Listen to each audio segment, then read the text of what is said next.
Vote কুড়োতে এই টোপ যিনি দিচ্ছেন তিনি উত্তরবঙ্গ উন্নয়ন প্রতিমন্ত্রী সাবিনা ইয়াসমিন। ২৬-এর ভোট বৈতরণী যে সহজে পার হওয়া যাবে না তা ভালোই বুঝেছেন তৃণমূলের নেতা নেত্রীরা। তাই ভোটের আগে ঘর করে দেওয়ার টোপ দিলেন মন্ত্রী স্বয়ং, এবং সেজন্য নিজের ফোন থেকে দিদিকে বলো নম্বরে ফোন করার পরামর্শ দেন তিনি।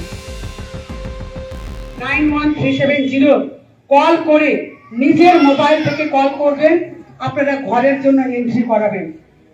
91370 কল করে নিজের মোবাইল থেকে কল করবেন, আপনারা ঘরের জন্য এন্ট্রি করাবেন।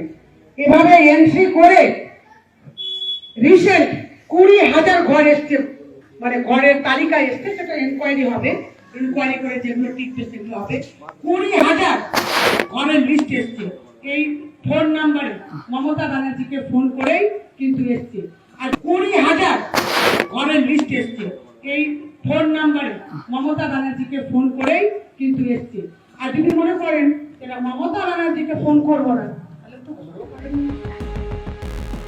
এই পথে না চললে যে কোনোভাবেই ঘর মিলবে না প্রকাশ্যে তাও স্বীকার করে নেন সাবিনা। এ ব্যাপারে তিনি যে কতটা অসহায় এদিন তা ধরা পড়েছে তার বক্তব্যেই। যদি মনে করেন এরা মমতা ব্যানার্জিকে ফোন করবো না, তাহলে তো ঘরও করেন। আর যদি মনে করেন এরা মমতা ব্যানার্জিকে ফোন করবো না, তাহলে তো ঘরও করেন, তাহলে তো ঘরও পাবেন। ফোন কিন্তু মমতা ব্যানার্জিকেই করতে হবে। তাতে যদি মনে করেন যে মমতা ব্যানার্জিকে ফোন করতে আপনাদের ইগোতে লাগছে, ঘর কোথা থেকে আপনি এইভাবেই পাবেন। যেভাবে 20,000 মানুষের ঘর এসছে, ফোন করে কিন্তু ঘরটা এসছে।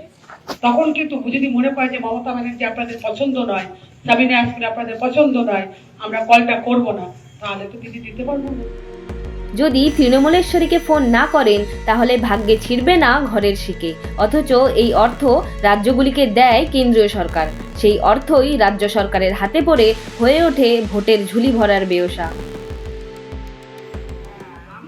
তাহলে দিদি দিতে পারবো না, বুঝতে হবে জিনিসগুলো। আমি হাজার চেষ্টা করি আপনাদেরকে, কিন্তু আমি এই মুহূর্তে সুজিত এখানে আছি, হাজার চেষ্টা করলেও আমি আপনার ঘরটা পাইয়ে দিতে এই মুহূর্তে যা সিস্টেম তাতে পাইয়ে দিতে পারবো না। আপনাকে ফোন করে আপনার নামটা এন্ট্রি করাতে হবে। বোঝা গেল? বোঝা গেছে তো? ক্ষয়ক্ষতির রাজনীতি করতে গিয়ে রাজ্যের 12টা বাজিয়ে দিয়েছে তৃণমূল সরকার।